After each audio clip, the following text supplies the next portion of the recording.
মুসলিম ঘরে জন্ম হইয়া অথচ মুসলিমকে আমরা সাপোর্ট করি না, আমরা মুসলমানকে সাপোর্ট করি না।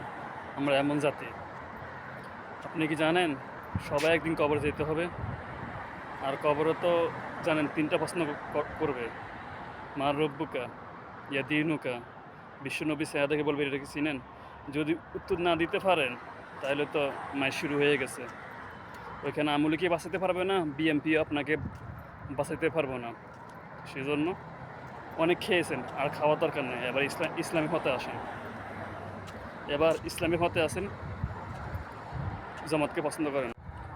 জামাত যদি আসে, দেশে উন্নতি হোক আর না হোক, একটা জিনিস ইনশাল্লাহ হবে, সেটা হলো মেয়েরা শান্তিভাবে চলতে পারবে, মেয়েরা পদ্মাশীলভাবে চলতে পারবো। এখন যেভাবে মেয়েরা খোলামেলা চলে, জামাত আসলে ইনশাল্লাহ এভাবে চলতে পারবে না।